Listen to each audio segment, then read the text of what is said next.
কৃত্ৰিম বানপানীৰ কবলত তিনিচুকীয়াস্থিত ৰামকৃষ্ণ শিশু বিদ্যালয় বিপদসংকুল অৱস্থাৰে ছাত্ৰ-ছাত্ৰীক পাঠদানত বাধাৰ সৃষ্টি। কৃত্ৰিম বানপানীৰ কবলত তিনিচুকীয়াৰ এখন বিদ্যালয় 1952 চনতে প্ৰতিষ্ঠা হোৱা তিনিচুকীয়াৰ শ্ৰীপুৰীয়াস্থিত ৰামকৃষ্ণ শিশু বিদ্যালয়খনত পুৱাৰ ভাগৰ পৰা একেৰাহে দি থকা বৰষুণৰ ফলত বিদ্যালয়ৰ চৌহদৰ লগতে শ্ৰেণীকোঠাসমূহতো সম্পূৰ্ণৰূপে পানীৰে উপচি পৰি এক বিপদসংকুল অৱস্থাৰ সৃষ্টি কৰি তুলিছে, যাৰ বাবে শিক্ষা গ্ৰহণৰ পৰা বঞ্চিত হ'বলগীয়া হৈছে ছাত্ৰ-ছাত্ৰীসকল।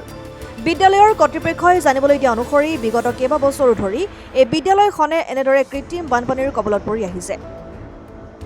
এই বিষয়ে চৰকাৰক অৱগত কৰি আহিছে যদিও বিদ্যালয়খন পুনৰ নিৰ্মাণৰ ক্ষেত্ৰত বিভাগীয় কৰ্তৃপক্ষই কোনো ব্যৱস্থা গ্ৰহণ কৰা নাই।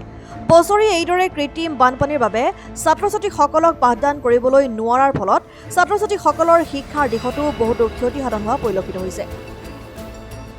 বিদ্যালয়ৰ কৰ্তৃপক্ষই সংবাদ মাধ্যমৰ সহায়ত বিদ্যালয়খন পুনৰ নিৰ্মাণৰ ক্ষেত্ৰত ব্যৱস্থা গ্ৰহণ কৰিবলৈ অনুৰোধ জনাইছে। ৰামকৃষ্ণ শিশু বিদ্যালয় আমি আপোনাৰ স্কুলত ইমান পানী সোমাই গৈছে, প্ৰতি বছৰ হয়, আজি কেইবাবছৰ ধৰি হৈ আছে তেনেকৈ পানী। আপুনি ওপৰত জনাইছে?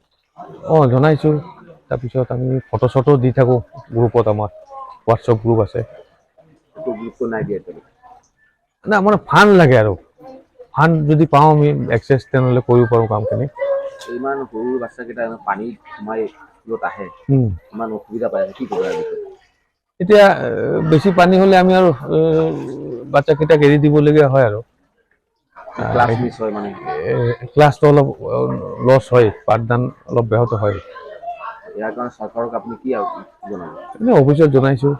তাৰপিছত আমি হোৱাটছআপ গ্ৰুপত আজিও গ্ৰুপত পঠিয়ালোঁ, ভিডিঅ' সৈতে পঠিয়াইছোঁ, ভিডিঅ' ফটো। আপুনি চৰকাৰক কি আবেদন কৰিব?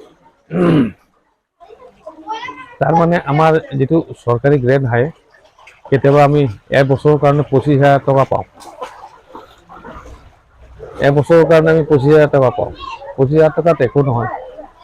আমাৰ এই চক, ডাষ্টাৰ, ষ্টেচনাৰী, তাৰপিছত লেট্ৰিন, টয়লেট, এইবোৰ চেনিটাইজ কৰা, তাতেই খৰচ হৈ যায়।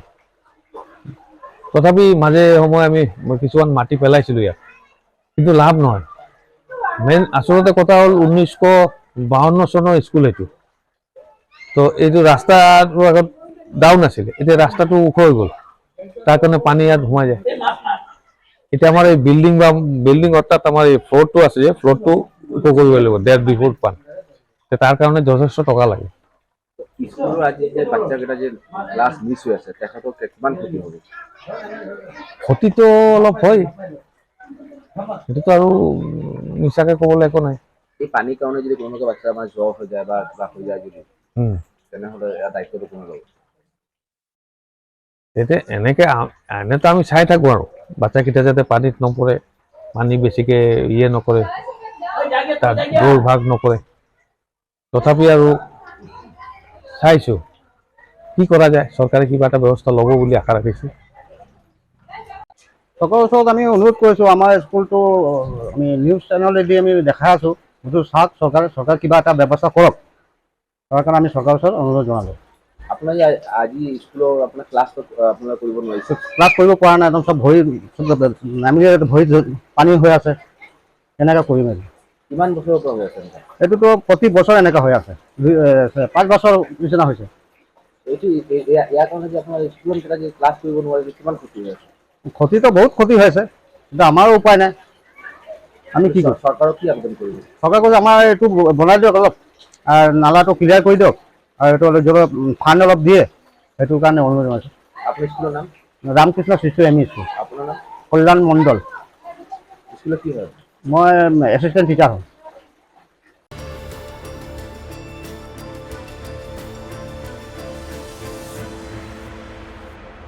News desk report, Democratic Assam.